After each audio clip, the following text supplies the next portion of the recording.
하나님 말씀 사무엘하 1장 17절에서 27절까지의 말씀입니다. 사무엘하 1장 17절에서 27절입니다. 사무엘하 1장 17절입니다. 다윗이 이 슬픈 노래로 사울과 그의 아들 요나단을 조상하고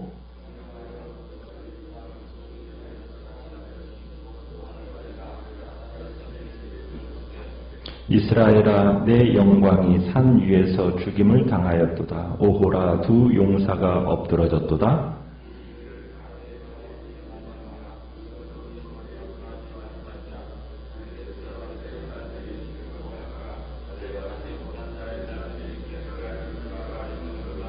길보아 산들아 너희 위에 이슬과 비가 내리지 아니하며 재물 낼 밭도 없을지어다.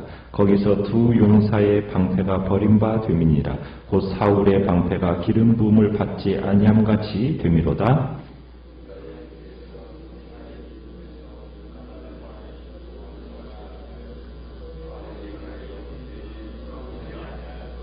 사울과 요나단이 생전에 사랑스럽고 아름다운 자이러니 죽을 때에도 서로 떠나지 아니하였도다. 그들은 독수리보다 빠르고 사자보다 강하였도다.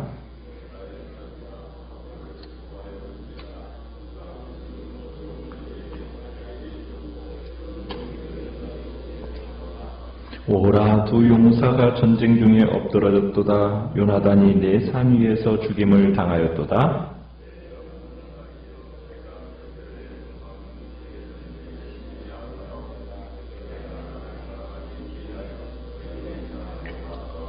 같이 읽습니다. 오라 두 용사가 엎드러졌으며 싸우는 무기가 망하였도다 하였더라. 아멘. 오늘 말씀의 제목은 활의 노래라는 제목으로 말씀을 나눕니다. 다윗은 사울과 요나단의 죽음을 슬퍼하면서 히브리 시 가운데 가장 뛰어난 것으로 평가되는 슬픈 노래 애가를 지었습니다. 우리에게는 편가르는 그 습성이 있습니다. 네 편, 내 편이라는 그런 습성이 있어서 쉽게 나누어 버리는데, 그런데 하나님의 주권적인 섭리를 통해서 모든 것을 해석하는 이 다윗의 눈에는 오늘 보는 이 두 용사의 죽음이 다르지 않게 보였다는 사실입니다. 다윗은 이 두 사람의 비통한 죽음 앞에서 유명한 슬픈 노래를 짓습니다. 19절부터 27절까지 사울왕과 요나단을 중심으로 해서 그들의 죽음을 이제 애도하면서 지은 노래, 이 노래를 가리켜서 활의 노래라고 합니다. 죽음 앞에서는 원수도 없고 친구도 아무 의미가 없다라는 거죠. 미움도 분노도 다 사라지고 본연의 자세로 숙연해지는 것, 오늘 우리가 이 슬픈 노래를 통해서 볼 수 있게 됩니다. 사울과 요나단, 이 두 사람의 이름이 이 다윗의 슬픔 속에서 동등한 위치를 차지하고 있습니다. 다윗은 사울과 요나단이라는 이 두 사람의 죽음을 똑같이 애도하고 있다는 얘기입니다. 똑같이 고귀하게 높이고 있고요. 그래서 19절에 이렇게 보죠. 오호라 두 용사가 엎드러졌도다. 이 표현이 반복되는 후렴구로 사용이 되어집니다. 또 나오는 데가 25절에 또 나오죠. 오호라 두 용사가 전쟁 중에 엎드러졌도다. 또 그리고 27절에 오호라 두 용사가 엎드러졌다. 이렇게 하면서 이제 이 히브리어로는 이게 세 단어로 구성이 되어 있는데 짧은 문장인데 이 짧은 문장을 통해서 다윗 자신이 받은 이 충격, 아픔 이것을 극적으로 토로하고 있는 겁니다. 비록 말년에는 형편없는 쥐관으로 전락한 사울이었지만 처음에는 참 길르앗 야베스를 구원할 정도의 참 뛰어난 용사였습니다. 또 요나단은 어떤 사람이었습니까? 혈혈단신으로 온 이스라엘 온 블레셋 진영을 흔들어 놓았던 명장이 바로 요나단이거든요. 그런데 이 두 사람의 죽음을 노래하면서 오호라 두 용사가 엎드러졌도다 하면서 이 후렴구가 사용되면서 지금 어떻게 보면 이스라엘의 그 영화스러운 과거와 지금의 수치스러운 이 현재를 대조하는 식으로 지금 이 후렴구를 사용하고 있습니다. 그러면서 이제 다윗이 20절에 가보면은 사울의 죽음을 블레셋의 여러 도시들에게 알리지 말라 이렇게 말을 합니다. 사울과 요나단의 죽음을 듣고 이 블레셋의 딸들이 즐거워할까? 할례받지 못한 자들이 개가를 부를까? 지금 염려를 한다는 겁니다. 그래서 그들의 죽음을 큰 소리로 알리지 말라. 지금 이렇게 노래를 하고 있습니다. 그러면서 이스라엘은 이 사울과 요나단의 죽음을 조용히 슬퍼하면서 그들의 삶을 되돌아보는 그런 기회로 삼으란 얘기죠.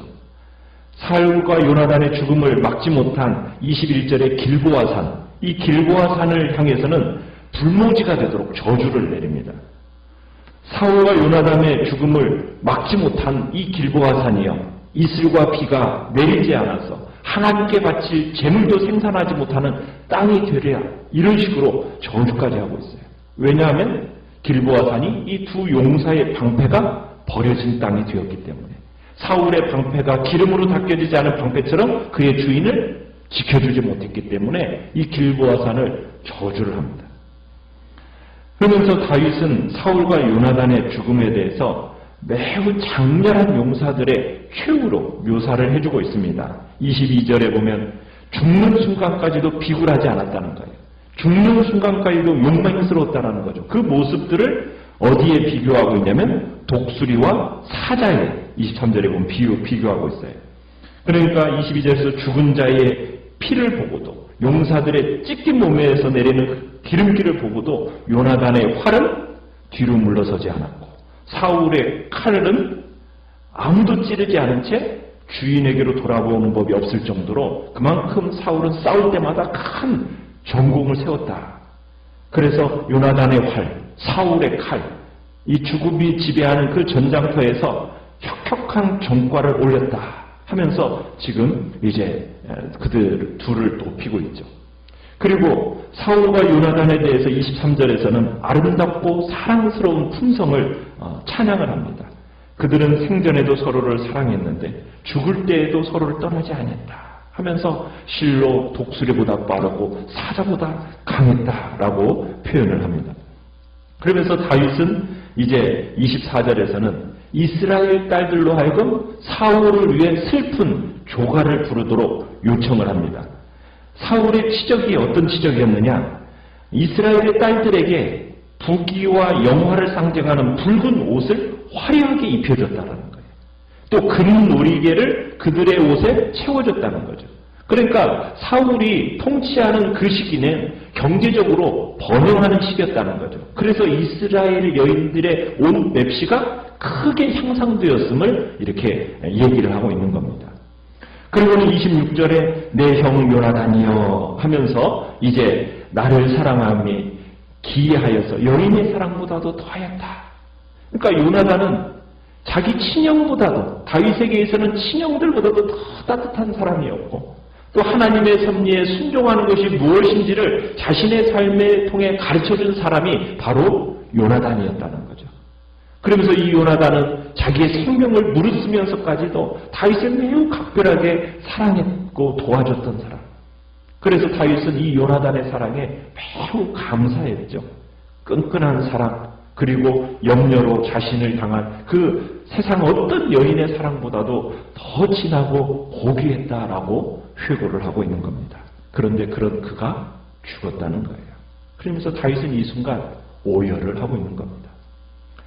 다윗은 이 두 용사의 죽음, 이 죽음을 슬픈 노래, 우리가 17절로 가보면은 이 슬픈 노래로 지어서 부르라는 거예요. 그러면서 슬픔에 함께 동참할 것을 요구하고 있습니다.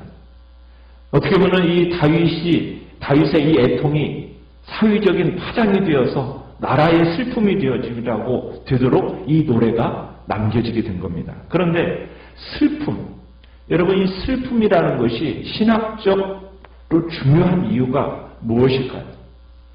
여러분 우리 그리스도인들은 슬퍼하면 됩니까? 안 됩니까? 안 되나요? 아니죠.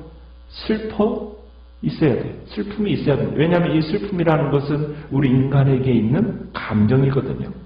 이 슬픔이라는 것은 이 슬픔의 노래가 이 밑바닥, 어떻게 보면 절망, 패배, 한계 이런 것 등을 담아내는 탄식의 노래가 바로 슬픔의 노래입니다. 그러니까 이 인간의 모든 슬픔이 바로 이 시어에 녹아들어 있도록 만들어주는 거예요. 그래서 이런 탄식의 노래가 우리에게 가져다주는 메시지가 있어요. 결국 하나님께서는 이 탄식을 통해서 우리의 슬픔과 비탄을 회복시키십니다. 그러니까 슬픔과 비탄이라는 것을 통제하거나 그 슬픔과 비탄을 이렇게 잃어버리는 이런 공동체는 인간성을 잃어버리는 거예요. 근데 성경이 아름다운 이유는 뭐냐면 인간의 분노, 절망, 슬픔 이것을 그대로 노래하고 있다는 겁니다. 그러니까 하나님께로 가는 회복을 여는 열쇠. 그러니까 우리의 마음속에 슬픔에는 그 슬픔을, 분노는, 절망을 그것을 노래로서 그대로 이렇게 풀어내면은 그것이 회복을 시키는 열쇠가 된다는 거예요. 그래서 자유롭게 허용되어야 함을 성경은 우리에게 이야기를 하는 겁니다. 만약 인간이 이런 비통함과 슬픔과 탄식과 만나지 못하면은 하나님께 귀를 기울이지를 못해요. 그래서 다윗은 이 두 용사의 죽음 앞에서 개인적인 비통, 슬픔 이것을 애가로 지어서 온 공동체와 함께 슬퍼하도록 하고 있는 겁니다. 그래서 18절에는 명령을 했어요. 뭐라고 명령을 했습니까? 이 슬픔의 노래를 어떻게 하라? 유다 사람들에게 가르쳐라. 슬픔을 가르치라는 거예요. 슬픔이 우리의 삶의 일부가 되게 하라는 거예요. 그러면서 뭘 얘기를 하냐면 사울은 다윗에게 어떤 존재였습니까? 적대적인 감정을 가진 존재였죠. 요나단은 어떤 존재였어요? 다윗에게는 사랑이 어떤 것인지를 가르쳐준 존재였어요. 그러면은 이 적대적인 이 의도와 적대적인 것과 그 다음에 사랑하는 이것, 미움 때문에 받는 고통, 당하는 고통, 사랑 때문에 겪는 고통, 이것이 함께 어우러져서 만들어내는 이 고통을 어떻게 진지하게 다뤄야 하는가? 이걸 서로에게 가르치라는 거예요. 그러면은 우리의 삶이 고통들로 인해서 빈곤해지지 않는다는 거죠. 오히려 우리의 삶이 더 깊어지도록 만들어주는 것이 바로 이 슬픔의 노래, 이 슬픔을 가르침을 통해서 우리의 삶이 더 깊음 속으로 들어가도록 만들어준다는 겁니다. 그리고 그 고통들 속에서 누구를 발견하게 됩니까? 하나님을 발견하게 된다는 거예요. 그래서 슬픔과 그 고통 속에서 아름다움을 발견할 줄 알도록 만들라는 것이 바로 이 노래를 가르치는 목적입니다. 그러니까 고통이 최악이 아니라는 거예요. 미움을 받는 게 최악이 아니라는 거예요. 사랑하는 사람과 이별하는 것이 최악이 아니라는 거예요. 죽음도 최악이 아니라는 거예요. 그러면 최악은 무엇이냐? 최악은 현실과 대면하지 못하도록 만드는 거예요. 겉도는 겁니다. 그러니까 우리가 죽음이라는 것을 비롯한 많은 슬픔과 애통함이 있어요. 그것을 어떻게 다룰 줄 알아야 되냐면 하나님의 주권 속에서 다룰 줄 알아야 된다는 거예요. 그리고 그 주권은 최종적으로 무엇으로 드러나도록 만드느냐?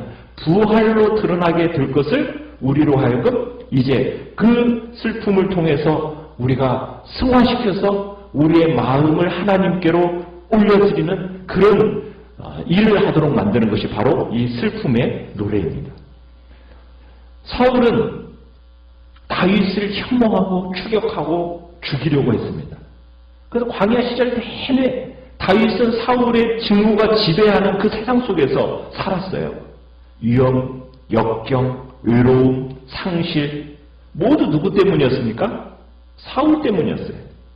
그러나 다윗은 자신에 대한 그 직무보다도 더 중요한 뭔가가 사울에게 있다라고 생각한 사람이에요. 뭐가 있다라고 생각을 했습니까? 사울에게는 뭐가 있어요? 하나님의 기름 부음이 있다. 이것을 생각하고 산 사람이 다윗이에요. 그래서 하나님이 사울에게 하신 일, 정말 다윗에게 다른 어떤 것보다도, 다른 일보다도 그것을 훨씬 더 중요하게 여겼던 겁니다. 그것이 바로 무엇을 중요하게 생각하냐면 하나님의 주권입니다. 그래서 다윗은 하나님의 주권에 따라서 좌우되고 움직이기로 선택했던 거예요. 왜? 다윗은 사울의 증오에 따라서, 막 사울이 자기를 미워하고 죽이려고 하는 그 증오에 따라서 다윗 자신이 좌우되는 게 아니라, 아마 그렇게 살았으면 다윗도 함께 파멸했겠죠. 아마 다윗도 그러면 저주의 구렁텅이 속으로 떨어졌을 겁니다. 아마 복수심으로 다윗 자신의 인생도 옹색해졌을 거예요. 그런데 다윗은 사울에게 쫓기는 그동안에 증오로 살지를 않았어요.